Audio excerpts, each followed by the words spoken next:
Hello, aspiring civil servants. I am Smriti Agrawal and I welcome you to my channel Simplify UPSC with Smriti, aiming to simplify your journey from aspirants to officers. चलिए तो start करते हैं. हमारा modern history का revision session चल रहा था. Last time मैंने आपको फ्रॉम 1757 टू 1857 बताया था. उसके सारे इम्पॉर्टेंट इवेंट्स और कैसे आप लॉजिकली और क्रोनोलॉजिकल ऑर्डर को याद कर सकते हो. साथ में मैंने PYQ डिस्कस किया था आपसे.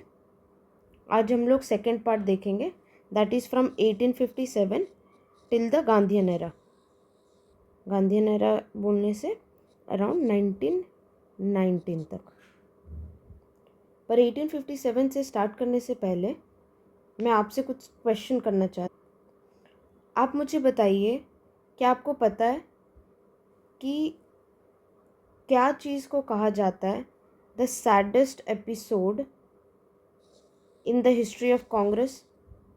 Can you tell me this? Swarajya Sabha क्या है? And finally, do you have any idea of Komagata Maru incident? अगर आपको नहीं पता है तो आप आगे वीडियो देखिए, आपको इसका आंसर पता चल जाएगा. एंड ये इम्पॉर्टेंट है, पहले ही बता दे रही हूँ, क्योंकि ये जो सैडेस्ट एपिसोड है इन द हिस्ट्री ऑफ कांग्रेस, ये इम्पॉर्टेंट है क्योंकि ये गांधी जी ने कहा है और गांधी जी से रिलेटेड कुछ भी क्वेश्चन आ सकता है, तो ये इटसेल्फ में इम्पॉर्टेंट हो गया. स्वराज्य सभा और कोमाटागारू इंसिडेंट, इन दोनों के बारे में PYQ में पूछा गया.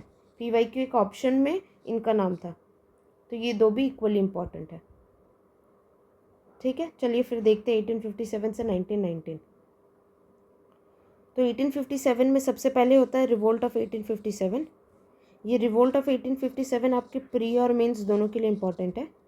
वैसे तो मैं क्रोनोलॉजिकल ऑर्डर बता रही हूँ, बट फिर भी एक बार रफली रिवोल्ट ऑफ 1857 के बारे में आपको एक ब्रीफ आइडिया दे देती हूँ. तो रिवोल्ट ऑफ 1857 के बहुत सारे कॉजेज़ होते हैं. इकोनॉमिक कॉज, पॉलिटिकल कॉज जैसे कि डिवीजन ऑफ लेबर, इसका सोशल कॉज रहता है, रिलीजन रिलेटेड कॉज रहता है कि मिशनरी, क्रिश्चियन मिशनरी अलाउ कर दिया जाता है इंडिया में आने के लिए, एट्सेट्रा एट्सेट्रा. ठीक है, तो वो सारे कॉजेज़ आप पढ़ोगे. कुछ इमीडिएट कॉज होते हैं जो स्पार्क लाते हैं, जिसकी वजह से रिवोल्ट ऑफ 1857 होता है. जो कॉमन वाला इमीडिएट कॉज हमें याद रहता है वो है ये ग्रीस्ड पेपर ऑफ कार्ट्रिज, जिसे बोला गया था, मतलब वो लोग ऐसा मानते थे कि ये जो ग्रीस्ड पेपर है, जिनको उनको अपने मुंह से निकालना होता था, कार्ट्रिज का जो ग्रीस्ड पेपर था, ये या तो बीफ से बना है या फिर पिग फैट से बना है. ये नोशन था वहाँ पर, जिसके वजह से ही प्रोटेस्ट भी एक रीज़न था, जिसके वजह से ये रिवोल्ट ऑफ 1857 हुआ था. और एक रीज़न था कि आटा में बोन डस्ट मिक्स होता है. ये मैंने अलग से येलो में इसलिए लिखा है बिकॉज ये रीज़न थोड़ा अनकॉमन है, आपको याद नहीं रहता है जल्दी से, इसलिए मैंने अलग से स्पेसिफाई किया. ठीक है, अब इम्पॉर्टेंट चीज़ इसमें याद करने का है, कौन कौन से रिवोल्ट सेंटर्स थे और वहाँ के लीडर्स कौन थे. ये इम्पॉर्टेंट इसलिए क्योंकि ये जो कुंवर सिंह है वो बिहार से है और ये एक बार PYQ में आ चुका है. तो अगर कुंवर सिंह बिहार से ये वाला पूछा गया है तो मे बी और भी लीडर्स और उनके क्या रिवोल्ट सेंटर थे उसके बारे में पूछा जा सकता है. फॉर एग्जांपल लखनऊ से बेगम हज़रत महल, झांसी से रानी लक्ष्मीबाई एट्सेट्रा, ऐसे करके आप पढ़ लीजिएगा बाकी भी. ठीक है, अब इस रिवोल्ट को क्या क्या बोला गया. इस रिवोल्ट को कुछ ब्रिटिशर्स थे वो बोलते थे ये कुछ नहीं है, बस एक मेयरली सिपॉय म्यूटनी है. और इंडिया में एक जन थे जिन्होंने बोला था ये फर्स्ट वार ऑफ इंडिपेंडेंस है. ये मैं इसलिए आपको बता रही हूँ, ये इम्पोर्टेंट इसलिए हो गया क्योंकि ये बोला था VD सावरकर ने. और इन ये जो है VD सावरकर, ये PYQ में ऑप्शन में इनका नाम दिया हुआ है. PYQ में अगर किसी भी पर्सनालिटी का नाम मेंशन्ड है दैट मीन्स वो इम्पॉर्टेंट हो जाते हैं, उससे रिलेटेड आपको सब चीज़ पता होना चाहिए. तो इसलिए फर्स्ट वार ऑफ इंडिपेंडेंस इन्होंने बोला, ये आपको पता होना चाहिए. फिर इसमें हेड होते हैं बहादुर शाह जफर. एंड फाइनली कौन कौन, ये पैन इंडिया मूवमेंट नहीं था रिवोल्ट ऑफ 1857, तो कौन कौन ज्वाइन नहीं किए थे उसमें, बड़े ज़मींदार जो है वो ज्वाइन नहीं किए थे, बहुत सारे इंडियन रूलर्स ज्वाइन नहीं किए थे, और एजुकेटेड इंडियंस जो है वो भी ज्वाइन नहीं किए थे. अगेन ये इम्पॉर्टेंट इसलिए बिकॉज पीवाईक्यू में एक स्टेटमेंट था, ठीक है। तो एजुकेटेड इंडियंस वाला पीवाईक्यू में आया था, बोल के इम्पॉर्टेंट है। अब हम आते हैं बहुत ही इम्पॉर्टेंट चीज़ पे, जो है मैं आपको बोल रही थी क्रोनोलॉजिकल ऑर्डर पे आपको कैसे लॉजिकली याद करना है, ठीक है। अब देखिए रिवोल्ट ऑफ 1857, ये 1857 का रिवोल्ट आपको हमेशा याद रहेगा कि हाँ रिवोल्ट कब हुआ था, 1857 में हुआ था। इसी से कनेक्ट करके आप बाकी इंपॉर्टेंट रिवोल्ट्स याद कर लीजिए। 1857 में रिवोल्ट ऑफ 1857 हुआ है। इसके जस्ट 2 साल पहले संथाल रिवोल्ट हुआ है। इसके जस्ट 2 साल बाद एक और रिवोल्ट हुआ है, वो है इंडिको रिवोल्ट। एक रिवोल्ट 2 साल पहले, एक रिवोल्ट 2 साल बाद, याद हो जाएगा ऐसे कनेक्ट करके। संथाल कब हुआ है तो 1857 याद होगा, तो याद कर लेना, उससे पहले हुआ 1855 और फिर 1859 में हुआ इंडिगो रिवोल्ट। संथाल रिवोल्ट में इंपॉर्टेंट पर्सन्स कौन थे, सिद्धू एंड कानू। ये मैं अलग से आपको क्यों बता रही हूँ, क्योंकि पीवाईक्यू में मुंडा रिबेलियन के बारे में पूछा गया था, जिसके लीडर कौन थे, बिरसा मुंडा। तो अगर मुंडा रिबेलियन इंपॉर्टेंट है तो ऑटोमेटिकली संथाल रिबेलियन भी इंपॉर्टेंट हो जाता है और इसके लीडर्स के नाम भी, ठीक है। अब 1855 में संथाल रिवोल्ट, 1857 रिवोल्ट ऑफ 1857 जो हुआ, 1859 में इंडिगो रिवोल्ट। अब इसी 18 वाले ईयर में, 1800 वाली इसी सेंचुरी में, इसके एंड में ही होता है मुंडा रिबेलियन। हो गया कनेक्शन, याद रहेगा आपको कि 1899 में फिर मुंडा रिबेलियन हुआ था, ठीक है। चलिए फिर आगे चलते हैं। जो 1857 का रिवोल्ट हुआ था, इसकी वजह से नतीजे में क्या होता है, 1858 में एक्ट फॉर गुड गवर्नेंस आया था, जिसे क्वींस प्रोक्लामेशन भी बोलते हैं। इसके जो भी प्रोविजंस हैं वो सारे इम्पॉर्टेंट हैं। प्रोविजंस क्यों इम्पॉर्टेंट हैं, पीवाईक्यू में 2 प्रोविजंस पूछे गए, तो आप ये प्रोविजंस बाकी तो पढ़ेंगे ही, बट जो 2 पीवाईक्यू में मैंशनड है वो तो आपको इम्पॉर्टेंटली ही पढ़ना है। आप कुछ जानो चाहे ना जानो, ये पीवाईक्यू वाला प्रोविजन तो आप ज़रूर जानिएगा। मैं आपको बता भी देती हूँ कैसे। What were the objects of Queen Victoria's proclamation.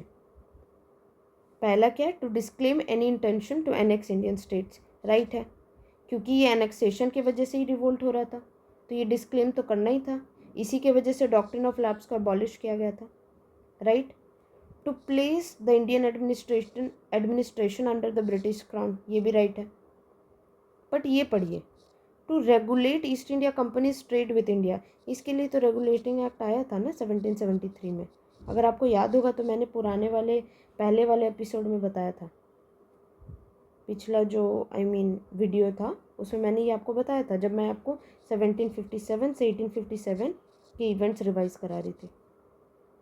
अगर आपने नहीं देखा है तो आप प्लीज़ पॉज करिए, जाइए पहले 1757 से 1857 देख लीजिए, थोड़ा कंटिन्यूटी बना रहेगा, ओके।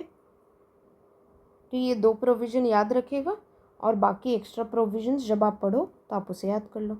मैं बार बार आपको पीवाईक्यू से कनेक्ट करके इसलिए बता रही हूँ क्योंकि पीवाईक्यू का इम्पोर्टेंस बहुत ज़्यादा है, ठीक है। अब 1857 में क्वींस प्रोक्लामेशन के बाद में 1861 में आता है इंडियन काउंसिल्स एक्ट। यहाँ पर से डिसेंट्रलाइजेशन का स्टार्ट होता है। इससे पहले तक अगर आपको फिर से याद हो, पहले बताया वीडियो में, 1853 में जो एक्ट आता है चार्टर एक्ट, उस 1853 वाले चार्टर एक्ट में गवर्नर जनरल ऑफ इंडिया बनता है, याद होगा आपको, विलियम बेंटिक। और इस टाइम पे जो सेंट्रलाइजेशन है वो अपने पीक पे रहता है। एंड फाइनली 1861 से डिसेंट्रलाइजेशन स्टार्ट होता है, पोर्टफोलियो सिस्टम इंट्रोड्यूस होता है एंड वाइसरॉय जो है इनको ऑर्डिनेंस मेकिंग पावर मिलता है, ठीक है। फिर सबसे इम्पॉर्टेंट इवेंट 1885 में फाइनली इंडियन नेशनल कांग्रेस बनता है। कहाँ पे बनता है, बॉम्बे में बनता है। अब जो मेरा क्वेश्चन है आपसे, एक बहुत इम्पॉर्टेंट लीडर है जो इसमें एब्सेंट रहते हैं। ये लीडर बहुत इंपॉर्टेंट है, पीवाईक्यू में बहुत बारी ऑप्शंस में भी रहे। और ये लीडर अगर मैं आपको एक हिंट दूं तो ये जो लीडर हैं ये along with Anand Mohan Bose Indian national conference attend कर रहे थे, जो एक बार 1883 में हुआ था, दूसरा 1885 में हुआ था। इसी इंडियन नेशनल कॉन्फ्रेंस के चक्कर में ये इंडियन नेशनल कांग्रेस जब उसका फर्स्ट मीटिंग हो रहा था तो नहीं आ पाए थे। आप 2 मिनट पॉज करिए, सोचिए कौन थे और कमेंट में बताइए आप मुझे कि ये लीडर का नाम क्या है, हु इज़ दिस। ठीक है, अब आते हैं कुछ इम्पॉर्टेंट वाइस रॉयज़ के ऊपर जो आपको थोड़ा याद रहना चाहिए इनके टाइम पे क्या क्या आया था। तो एक थे लॉर्ड लिटन, एक थे Lord Ripon. Lord Ripon 1880s के टाइम थे और इनके टाइम में इल्बर्ट बिल कंट्रोवर्सी आया था। और जो लॉर्ड लिटन थे इनके टाइम में आर्म्स एक्ट आया था और वर्नाक्यूलर प्रेस एक्ट आया था। ठीक है, अब ये जो वर्नाक्यूलर प्रेस एक्ट है, जब ये आया था तो एक ऐसा न्यूज़पेपर था जो रातों रात इंग्लिश में कन्वर्ट कर लिए थे उन्होंने अपना लैंग्वेज, और वो बच गए थे इस वर्नाक्यूलर प्रेस एक्ट से। उनके जो राइटर्स थे वो थे घोष ब्रदर्स। आपको मुझे उस न्यूज़पेपर का नाम बताना है, ये आपका सेकंड कमेंट रहेगा।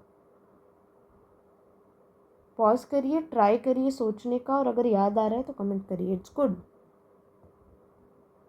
तो वर्नाक्यूलर प्रेस एक्ट में बहुत सारे जो रीजनल लैंग्वेज वाले न्यूज़पेपर्स हैं उनको बैन कर दिया गया था, बट एक न्यूज़पेपर था जो रातों रात शिशिर कुमार घोष और एक उनके जो भाई थे घोष ब्रदर्स, इन लोगों ने मिलकर उसे इंग्लिश लैंग्वेज में कन्वर्ट कर दिया था, जिसके वजह से वो वर्नाक्यूलर प्रेस एक्ट से बच गए थे।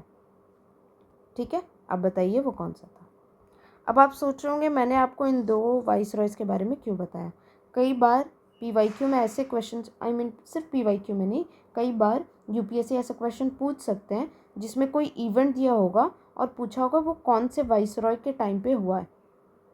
तो याद रखिएगा, लॉर्ड लिटन जो है ये हमेशा नेगेटिव काम करता है और लॉर्ड रिपन जो है वो पॉजिटिव काम किया है। अगर आपको इनका नेचर पता चल गया तो ये एलिमिनेशन में आपको हेल्प करेगा। अगर क्वेश्चन जो भी पूछा है, अगर आपको पता भी नहीं हो एग्जैक्टली कि किसने क्या किया हो, बट अगर वो नेगेटिव वाला काम है तो आप लॉर्ड लिटन को सोच सकते हो कि हाँ मे बी ये उसका आंसर हो, एंड लॉर्ड रिपन कभी नहीं होगा बिकॉज ये इनके टाइम में पॉजिटिव काम ही हुए। ठीक है, तो ये बस एक एलिमिनेशन के ट्रिक्स होते हैं कि आप कैसे अपने लिमिटेड नॉलेज को इम्प्लाई करके, यूज़ करके आप एलिमिनेट कर सकते हो। फिर 1885 से 1905 आता है आपका मॉडरेट फेज। कुछ इंपॉर्टेंट मॉडरेट लीडर्स, अगेन जब भी इंपॉर्टेंट बोलती हूँ it's all based on PYQs. तो पीवाईक्यू के हिसाब से जिनका नाम कुछ इंक्लूडेड था पहले से, एक है दादा भाई नरोजी, आर.सी. दत्त, सुब्रमण्यम अय्यर एट्सेट्रा, और भी ऐसे बहुत सारे हैं, गोखले एंड ऑल। ये सारे इंपॉर्टेंट मॉडरेट लीडर्स हैं।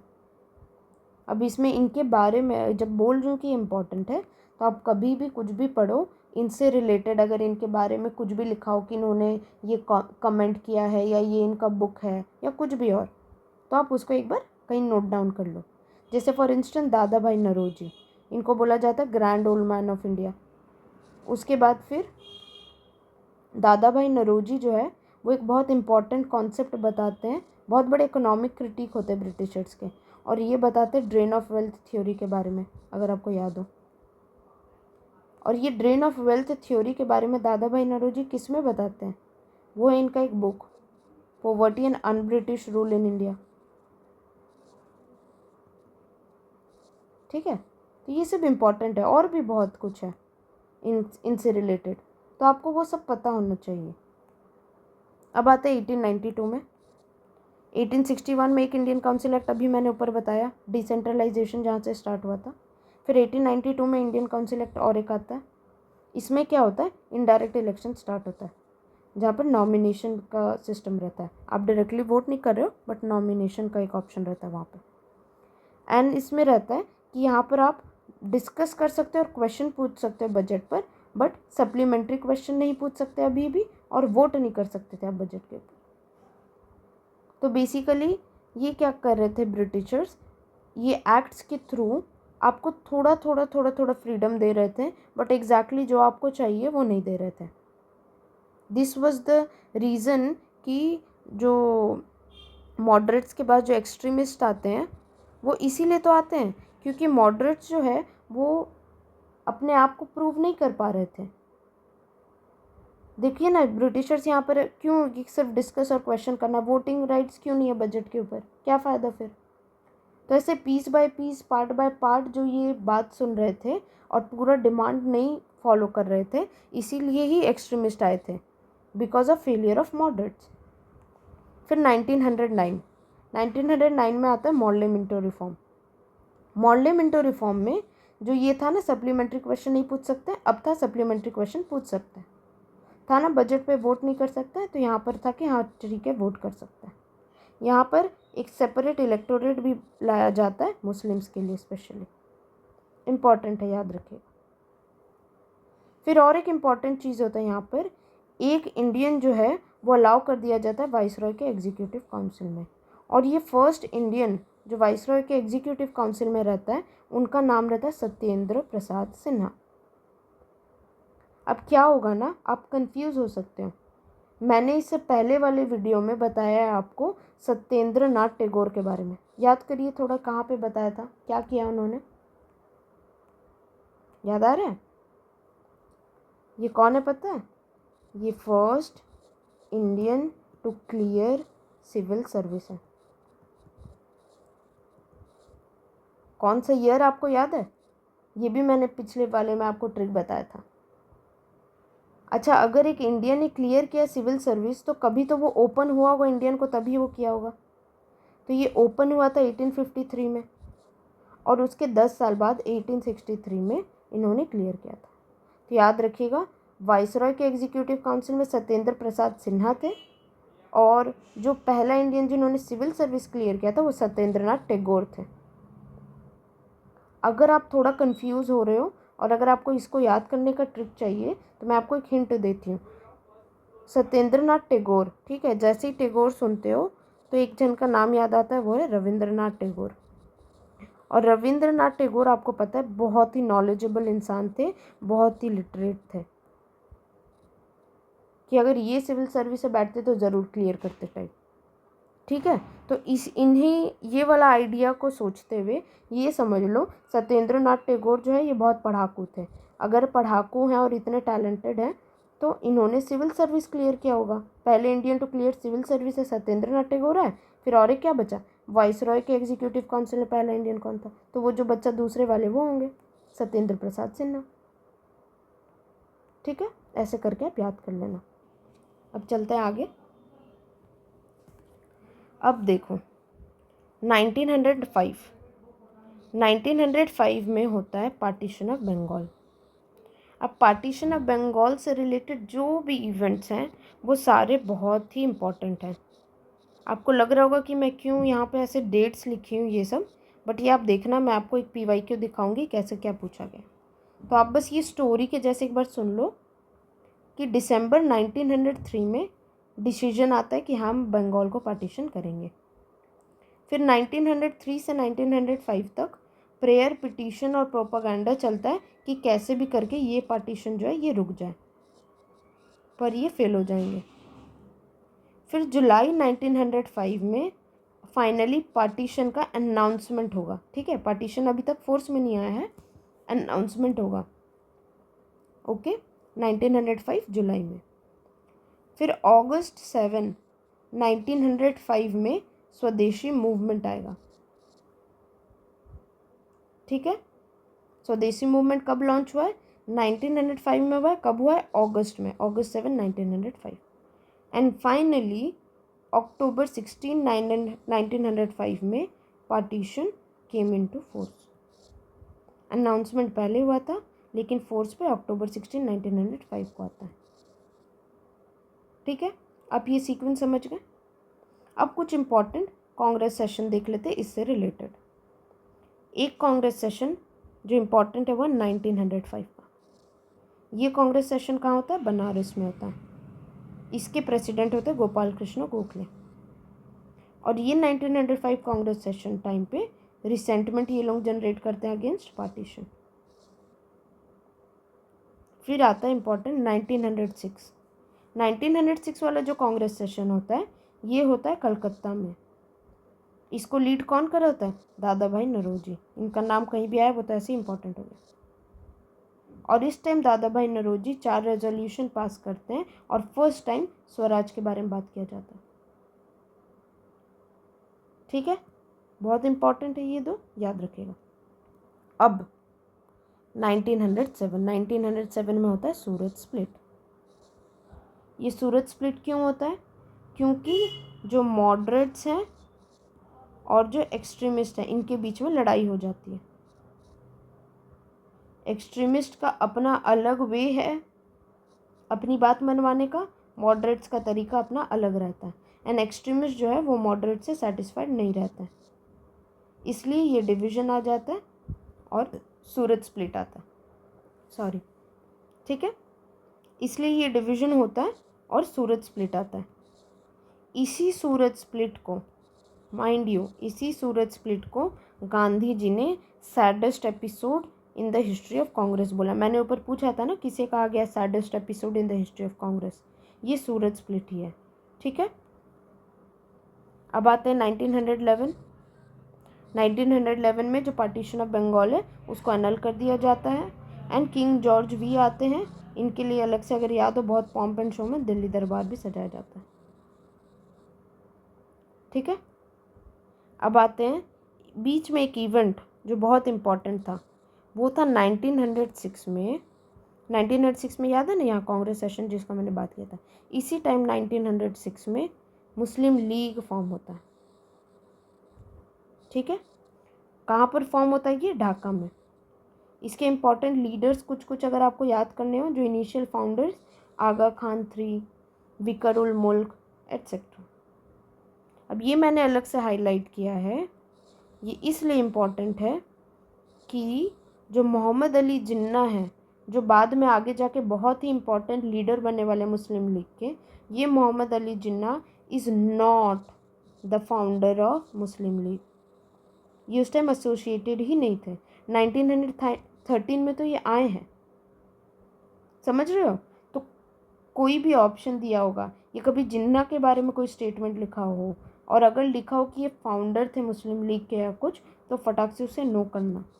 ये मैं इसलिए बता रही हूँ क्योंकि चांसेस है ना जब मुस्लिम लीग का बात आएगा तो आप जिन्ना को ज़रूर सोचोगे कि हाँ यही होंगे फाउंडर, बट ऐसा नहीं है। ठीक है, उसके बाद एक इम्पॉर्टेंट मूवमेंट, गदर मूवमेंट, ये 1913 से 15 के बीच में होता है, सैन फ्रांसिस्को में होता है और इसके फाउंडर होते हैं लाला हरदयाल।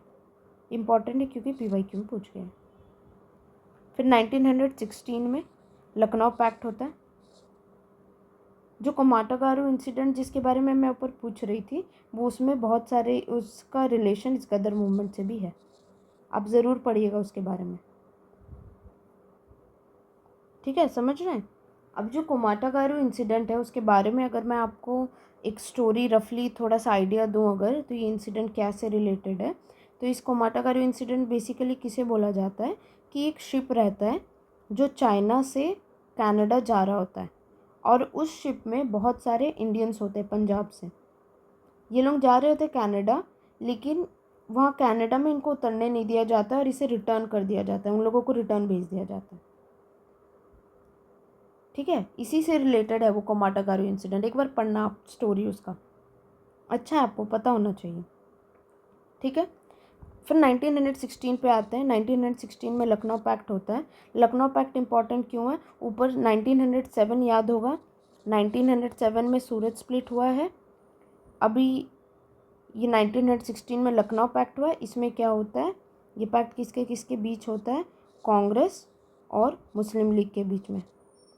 कांग्रेस मुस्लिम लीग के बहुत सारे डिमांड्स एक्सेप्ट कर लेते हैं, मुस्लिम लीग भी वैसे ही, और ये पैक्ट होता है। इस टाइम पे और एक चीज़ क्या होता है, मॉडरेट्स और एक्सट्रीमिस्ट्स भी क्लोज आ जाते हैं, जो सूरत स्प्लिट में अलग हुए थे ना, वो अब वापस से जुड़ जाते हैं। ठीक है, उसके बाद 1916 से 19 होम रूल मूवमेंट होता है, इम्पॉर्टेंट है। बाल गंगाधर तिलक और एनी बेसेंट रहते हैं इस मूवमेंट पे सबसे इम्पॉर्टेंट, यही करते हैं ये होम रूल मूवमेंट। ठीक है, और एक चीज़ इसमें, एक चीज़ आप याद रखिएगा, गांधी जी इसके खिलाफ रहते हैं होम रूल लीग मूवमेंट में, इसको क्रिटिसाइज भी करते हैं। ओके, एंड फिर 9 जन 1915, इस टाइम पे गांधी जी इंडिया वापस आए होते हैं। ये इम्पॉर्टेंट इसलिए इस दिन हमें प्रवासी भारतीय दिवस सेलिब्रेट करते हैं। इस दिन ही गांधी जी कहाँ से वापस आए रहते हैं, साउथ अफ्रीका से इंडिया को वापस आते हैं, ठीक है, 1915 में, 9 जन 1915। अब हम कुछ इंपॉर्टेंट PYQs देख लेते हैं। अब देखो, गांधी जी तो आ चुके हैं इंडिया में। अब गांधी जी से रिलेटेड जो भी इवेंट्स है, जो गांधीयन एरा है, वो पूरा मैं आपको नेक्स्ट वीडियो में बताऊंगी।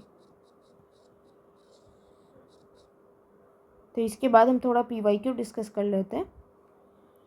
एक क्या क्वेश्चन है, the most effective contribution made by दादा भाई नौरोजी। आई टोल्ड यू ना कि ये बहुत इंपॉर्टेंट पर्सनैलिटी है।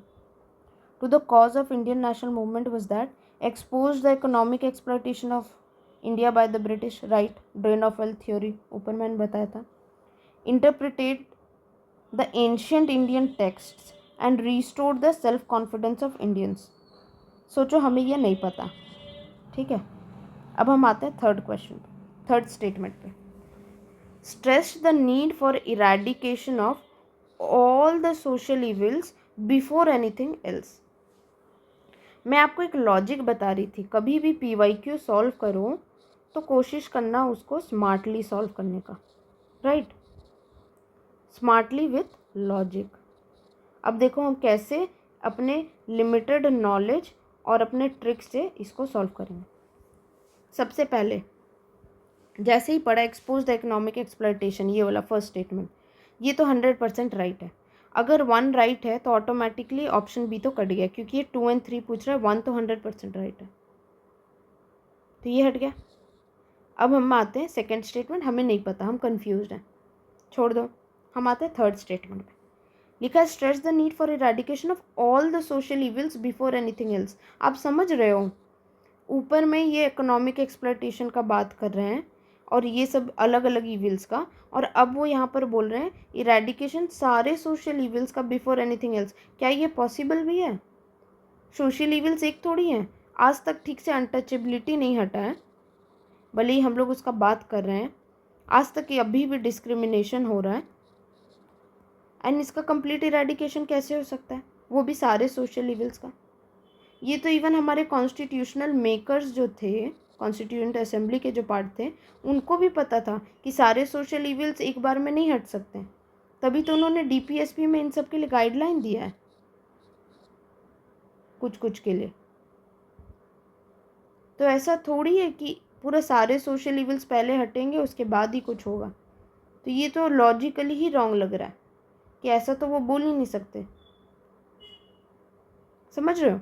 और अगर लॉजिकली इसको रॉन्ग कर देते हो तो 3 रॉन्ग होने पर ऑटोमेटिकली आप आंसर पे आ जाओगे 1 ओनली। इन्होंने एक्सपोज किया था economic exploitation of India by the British. अब आते हैं सेकंड क्वेश्चन। ऊपर मैं आपको बताई थी पार्टीशन ऑफ बंगाल जब हुआ था उसका पूरा सीक्वेंस क्यों इम्पॉर्टेंट है, देखो PYQ। In the context of Indian freedom struggle 16th October 1905 is well known for which one of the following reasons. The formal proclamation of स्वदेशी movement was made in Calcutta town hall. अभी मैंने आपको बताया था स्वदेशी movement का कब हुआ था, August 7, 1905। ऊपर में बताया आपको कब हुआ है proclamation. Partition of Bengal took to effect, पता नहीं शायद ये हो। Dadabhai Naoroji declared the goal of Indian national congress है स्वराज। ये मैंने ऊपर आपको बताया 1906 कांग्रेस सेशन में हुआ है, ठीक, कैसे होगा। लोकमान्य तिलक स्टार्टेड स्वदेशी मूवमेंट इन पूना। चलो ये ढंग से याद नहीं है, पता नहीं क्या होगा, पर ये पढ़ो partition of Bengal took effect, ऊपर ही तो बताया 16 अक्टूबर 1905, ऑटोमेटिकली ये आंसर होगा, ठीक है। तो ये पार्टीशन ऑफ बंगाल का ऊपर जो सीक्वेंस दिया उसको भी एक बार पढ़ लेना, ठीक है। फिर नेक्स्ट वीडियो में हम डिस्कस करेंगे बाकी सब जो भी गांधी एरा जो भी बचा है वो हम नेक्स्ट वीडियो में डिस्कस करेंगे, ठीक है। Thank you. और अगर आपको PDF चाहिए इस मॉडर्न हिस्ट्री वाले अभी वाले जो सेशन और इसके प्रीवियस सेशन का, तो आप मेरे टेलीग्राम चैनल को फॉलो कर सकते हैं with the same name, simplify UPSC with Smriti. आप प्लीज़ इस वीडियो को लाइक करिए, सब्सक्राइब करिए, ताकि आपको नोटिफिकेशन आता रहे और भी नेक्स्ट वीडियोस का। I will definitely come, third part भी जल्दी लाऊंगी, साथ में आई विल डिस्कस PYQs, कैसे उनको सॉल्व करना है and all. Also I discuss some important concepts जल्दी. Okay then, all the best and happy studying. This is Smriti Agrawal signing off. Take care, guys.